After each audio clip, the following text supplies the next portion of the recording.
Kids, how are we doing today? I have a story for you. You are not going to believe this. Now, a couple fast facts.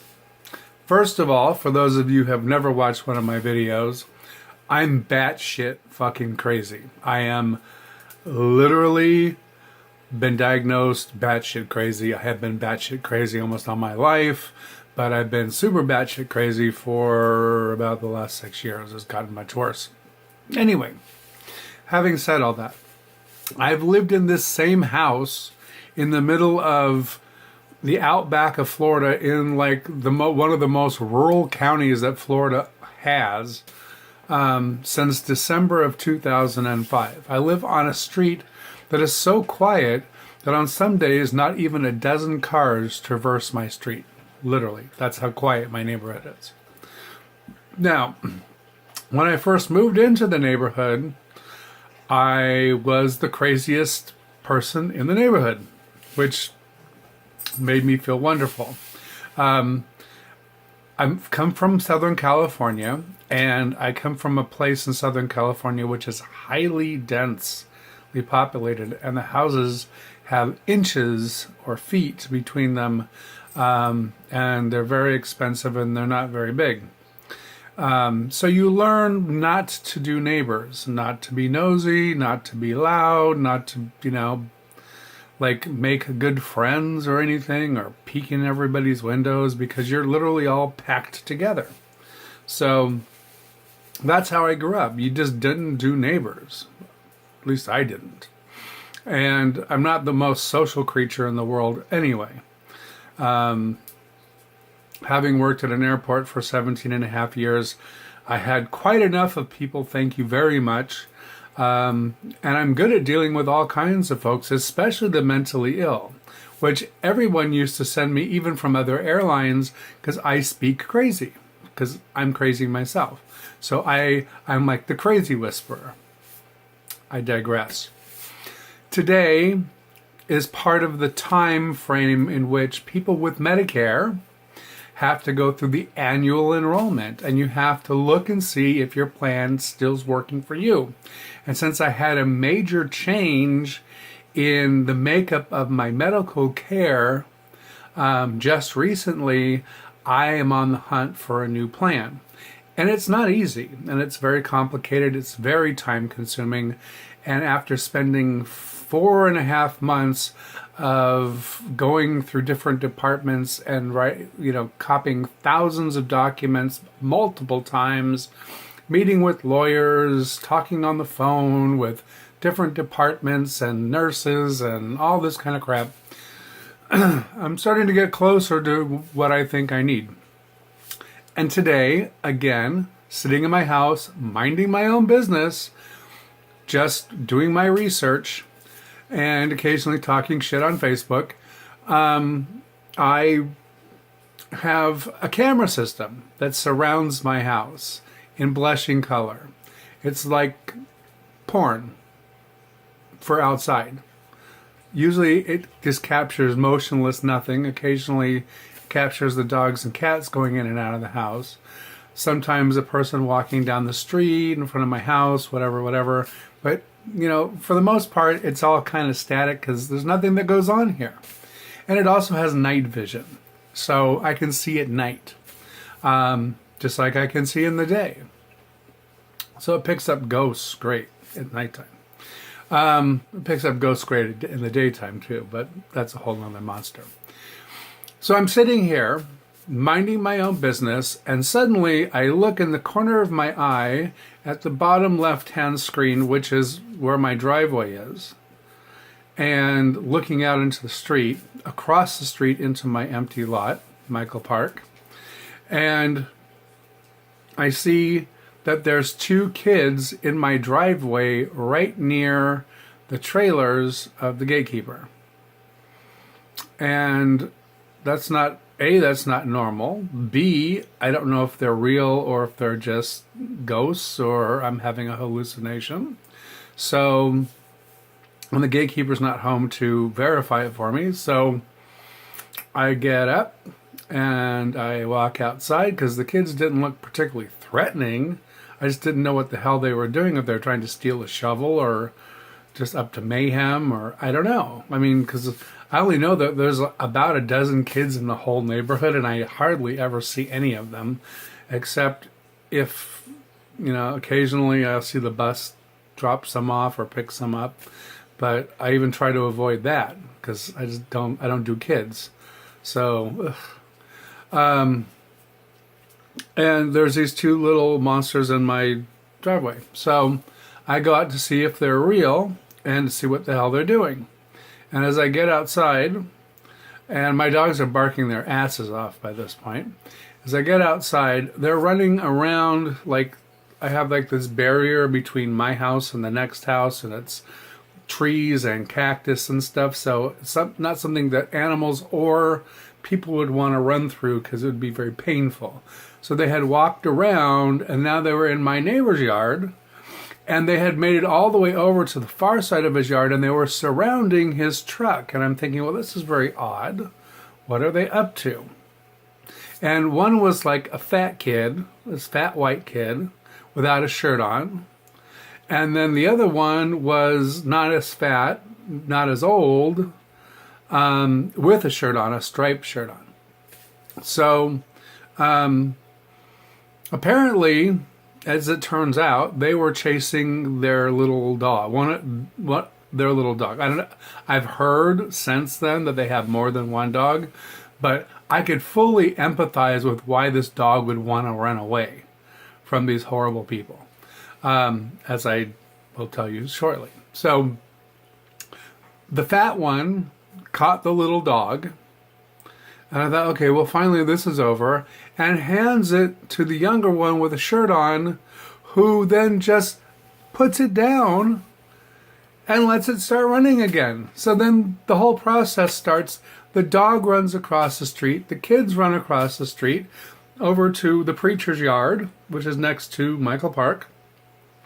They run across the preacher's yard into Michael Park, which they were not allowed to do. They're not invited onto my property, and they're trespassing. And I'm sitting there watching this in horror. And the one fat kid trips and falls chasing the dog, lands flat on his face, slides across the grass, gets up. There's no sign of injury at all. Very important. No sign of injury at all. Gets up, gets the dog. And I am at this point saying, you need to get off of my property. This is my property. You're not allowed here. You're not welcome. You're not invited, and you're trespassing. So I made that very clear, very loudly and very deliberately and abruptly. Now, the whole time this is going on, there is this horrid vision waddling up the street, and it's this fat white cunt. She's a cunt. Oh, because trust me, we had words. This fat white cunt who I'd never seen in my life, who apparently lives down the street from me, several houses, thank God, in something that has been reported as a meth house and a drug dealing house and stuff for a very long time. They are well not liked in the neighborhood, and the house is a disgusting mess, inside and out. Well, apparently and like I said, I've never seen her in my life, but apparently other neighbors have, and for a while she was in a wheelchair, and now she's waddling again. She's enormously fat. She's as white or whiter than I am, which is frightening because I look transparent. She's got this blue turquoise muumuu on, and she's got these fuzzy white slippers that kind of look like shag carpeting, but it looks like shag carpeting from the 70s, and she looks like she's owned them since the 70s. And I don't think they've ever gone through the washing machine. So that'll tell you the vision. That'll give you the vision. And then this hair that makes Medusa look sexy. So she's waddling up the street slowly, screaming names And I don't know what her kid, I've never seen her kids, so I don't know what her kids' names are. And I don't know what the fucking dog's name is, so I don't know who the hell she's screaming at. But she's screaming all the same, making a big drama. And then she hears me go off on her kids about getting off my property. And then as she got closer, she got to my property line and about 3 feet into my property line, but still in the street. And I pointed to the lot, Michael Park across the street, and I pointed to my house. And I said, "You are never to step foot on my lot for any reason. You'll be trespassing. And the next time I'll file charges. And you're never to come to my house for any reason. I don't care if you're selling Girl Scout cookies or if your house is on fire or anything. Never come knocking on my door. Never walk on my property. I don't care if your dog escapes. I don't care if your dog lives under my house. I don't know.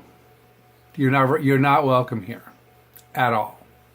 Now, then the fat kid handed the dog still in Michael Park to the little kid who let it go again. And then the fat kid had to run through a planter that has been planted there, partly destroying it or messing it up, to grab the little dog again for like the third or fourth time.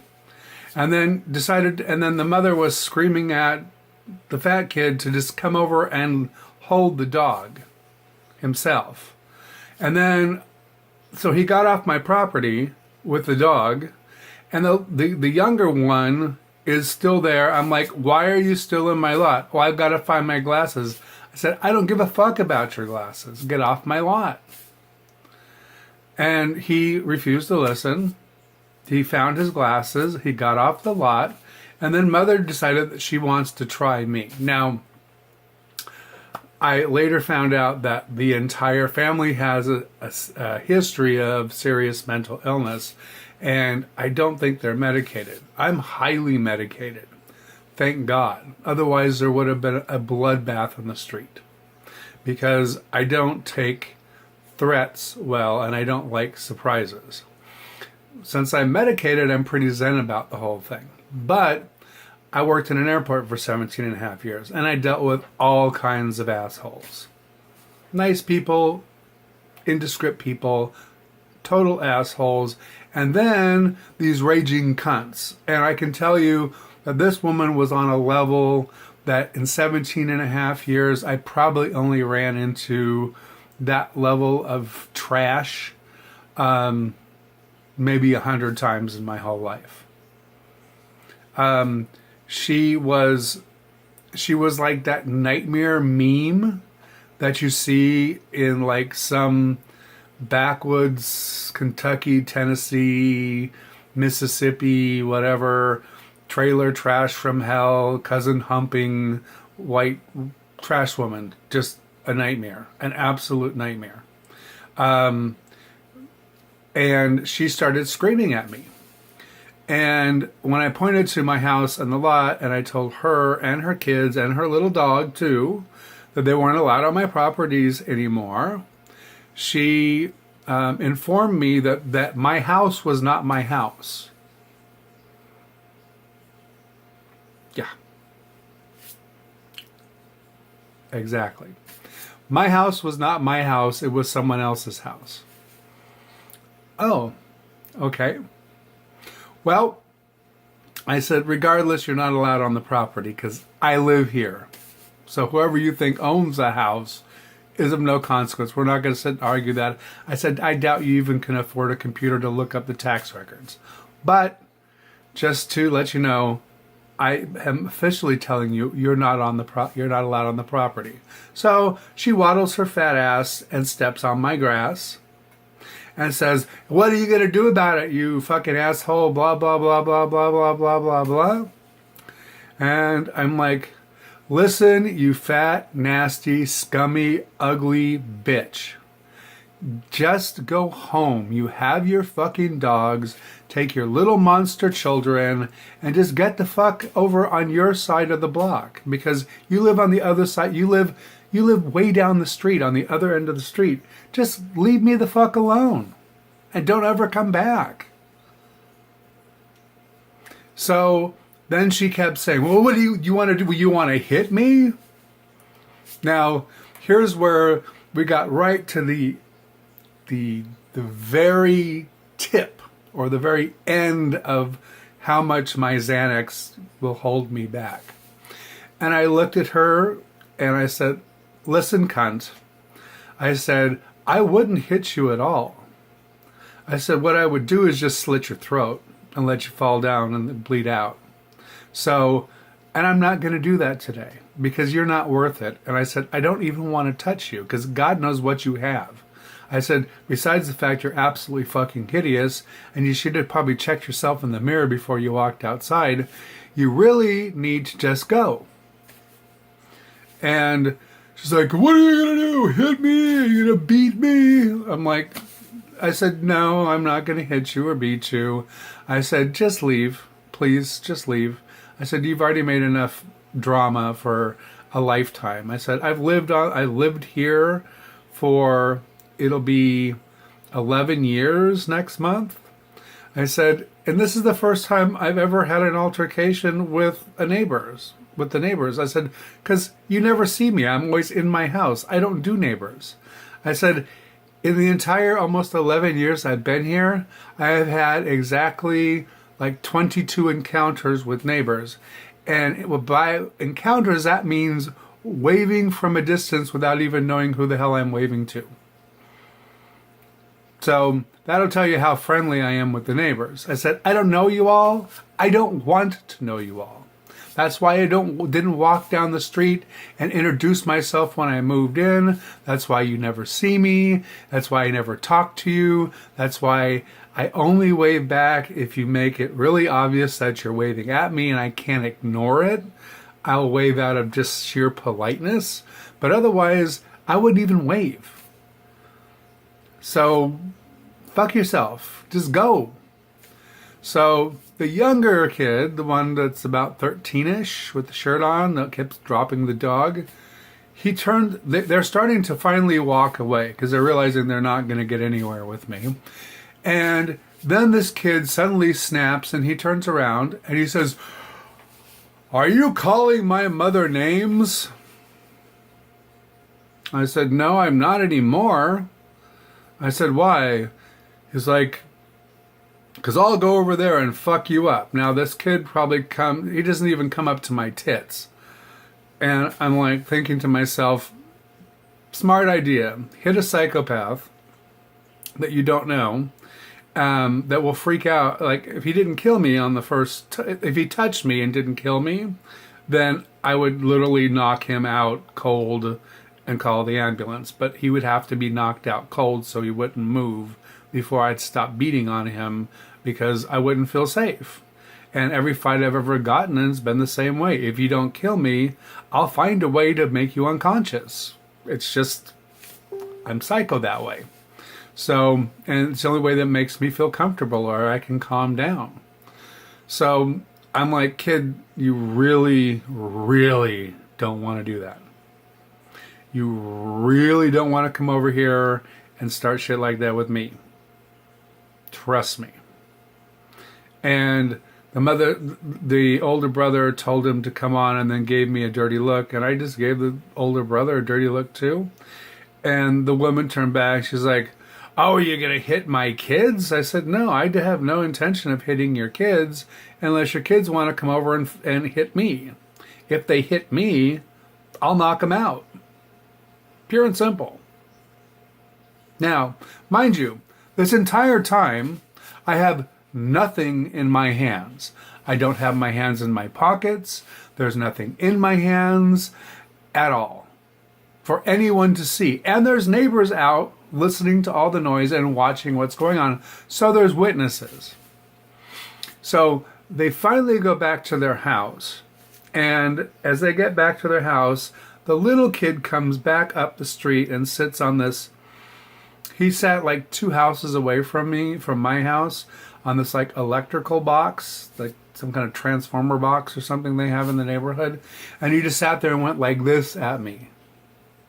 as I was talking to the other neighbors, trying to figure out who the fuck these people were, what these people fucking wanted. Does anybody know these people? What, you know, did somebody pull in a 1962, Pink Flamingos trailer suddenly and I was unaware of it? Who were these scum? And so one of the neighbors was explaining to me why the little kid was going like this. And I told the neighbor, I said, look at this. Look what they're doing. And then as I started picking up acorns in my empty lot and in my driveway as I was walking back in the house and putting them in my pocket because I have a pet to feed that likes that as a snack. So suddenly a Citrus County Sheriff's car comes screaming down the street going towards their house. And then two more scream up the street and stop in front of my house. And they want to talk to me. So now I'm absolutely, I'm how do I say, not only stunned, but relieved almost. And then fascinated was the best word. I was fascinated. So they got out and I said, so, why are you here? And they're like, well, we heard there was a disturbance. And the neighbor said, oh, yeah. I said, I've lived here for nearly 11 years and I have never seen anything like this. And he's like, well, we understand that you threatened your neighbors with a gun. I said, I don't own a gun. They're like, he goes, well, I don't know that. I said, well, you're welcome to come in and search my entire house. And you can bring 24 or 50 or 60 people, and you can go through every item I own, and you will not find a gun in my house. I said, I'm disabled, and I'm mentally ill, and I'm batshit crazy. And batshit crazy and guns don't mix. So I would never own one. I used to have them. I inherited a lot of them, but I got rid of all of them. So I don't do guns. I don't have to do guns. The crazy works plenty for me. So the guy's like, well, they said that you were threatening the 13-year-old child with a gun. I said, well, I wouldn't threaten anybody with a gun, but since they were on my property, I said, I have the right to shoot, don't I? He's like, yeah. He goes, I'm not saying you did anything illegal with your gun. I'm just saying that they said they were threatened by a gun. I said, well, sir, first, I don't have a gun. And second of all, if I had a gun and I felt threatened, I would have shot. He goes, 13-year-old kid? I said, as medicated as I am and as mentally ill as I am, do you think I give a shit? I don't know these people, and I don't care. And he looked at me like, I said, not to sound cold or crass, but the medication kind of just takes all that, if it's whether they're 30 or 13 or 300 years old or 2, I don't give a fuck. If I feel threatened, I feel threatened, period. And if somebody's on my property, they're on my property. And if they weren't invited in advance, I don't want them on my property. I don't like God knockers at my property. I don't like anybody to show up at my property unless they've been invited in advance. And if they haven't been, they will be turned away. And I said, and I have cameras all around this house that record 24 hours a day, and they also have night vision. So there's no way you can get anywhere near my house without getting recorded long before you get to my property line. And I said, one camera even shoots across to Michael Park. I said, my empty lot across the street. So I capture just about all the activity that's going on. Now, when I have kids that are not invited on my property running around and falling down and possibly being a danger to themselves, I don't want to be responsible for that. And I told them to get the hell off my property. And then this crazy woman starts wanting to fight with me, and she starts intentionally standing on my property and begging me to hit her, which I didn't do. I said, because I wouldn't have hit her. What I would have done is slit her throat. And he looked at me and he goes, well, how would you do that? I said, with a completely legal weapon. said, my partial in my mouth. he, he was like, he goes, I said, I said, in 11 years, how many times have you been to my house for any kind of disturbance at all? Or been called to my house or given me a traffic ticket or anything? I said, go look in your computer and find out, because I have zero incidents. I said, I sit in my house all day. I don't talk to the neighbors. I said, and then I called the neighbor from next door, which I call the creepy house. He happened to be out too, because he saw the kids around his truck, and he witnessed the whole thing. And I called him over. I said, I said, the sheriff thinks those people told the other guy, some other sheriff, that I had a gun. Have you ever seen me with a gun? Or did you see me with a gun today? And the guy's like, you've never had a gun. I've never seen a gun. You certainly didn't have a gun today. Your hands were completely just your hands. And so the guy's like, okay, I'm not saying that you did that. He goes, I'm just trying to get the story. So then I ran him through the whole thing from beginning to end. And he took off down the street, while this other sheriff stood there and smiled and made small talk. And so he went down, and apparently he bitched them out to high hell. And then he drove back, and he stopped in front of my house, and he was polite enough to get out and tell me, hey, well, we know these people. They have had multiple incidents. We know them way too well. They all suffer from mental illness. And there's been drug accusations and everything. Oh, I said, oh, they live in the crack house down the street, or the meth house or whatever. And he kind of looked at me. I'm like, well, isn't it obvious? The house looks like what you would see on TV as a typical meth house. I mean, there's a mattress sitting out front. I said, I guess that's for the house guests. I don't know. It's been sitting near the curb for a week or two. So I just assumed they had house guests, and the guests couldn't stand to be in the house. I said, I feel for the dog. I'm sure I would want to run away too if I got a chance. And the sheriff actually kind of laughed. He said, well, I told them in no uncertain terms that they are never to come to your properties, both the empty lot and your house, ever again. You're not invited for any reason, whether it's a tsunami, a fire, a flood, an emergency, whatever. If their dog runs on your property, then they're not allowed to come chase your dog. Their dog. At all. Never. Ever again. I said, good. So we're all clear, right? I didn't do anything wrong. He's like, no, you didn't do anything wrong. So I finally walked inside. And then I had to report to the gatekeeper about what happened. And he was not so happy.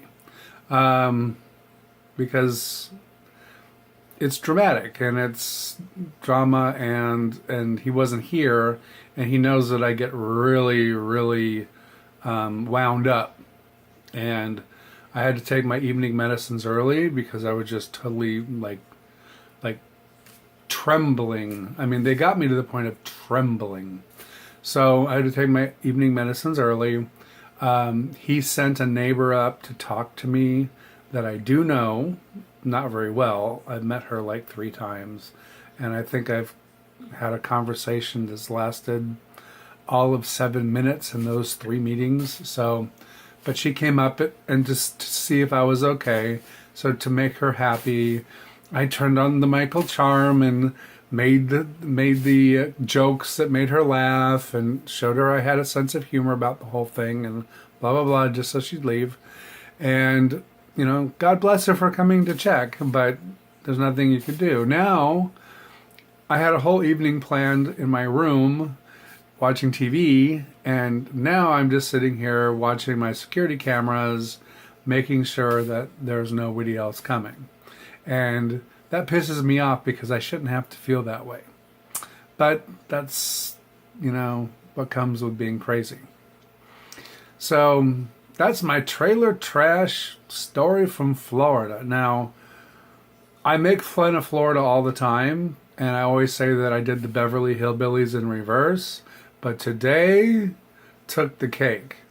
Today, this was lower than the Beverly Hillbillies. This was lower than Pink Flamingos, even. I mean, you have no idea what this fat hag of a cunt with a loud, screamy voice is like. She's just a nightmare.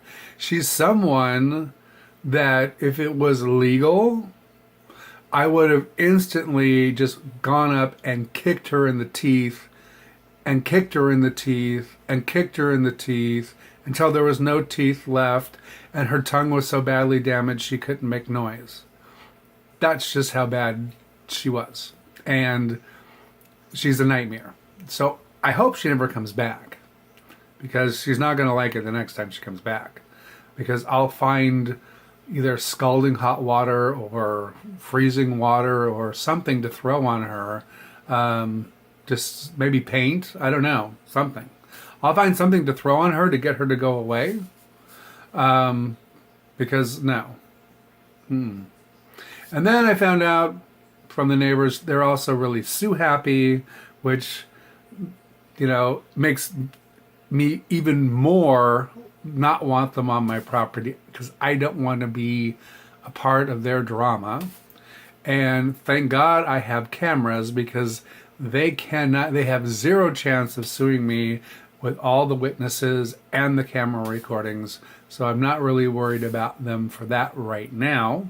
But I'm going to keep an eye to make sure that they don't put themselves in a situation where they harm themselves accidentally by trespassing on my property. Yeah.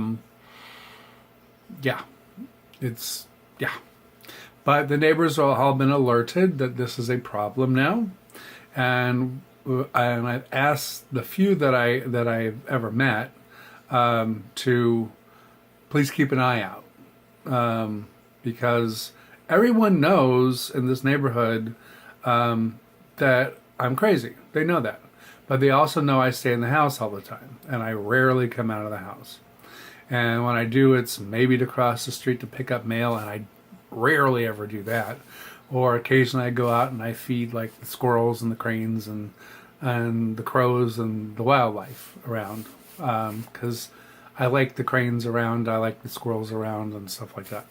So, and the birds. So I like wildlife around, being wild. And so that's the only time I really ever go outside. At all. Or to get in a car and be taken to my doctor's or taken to the supermarket or whatever. So that's my story.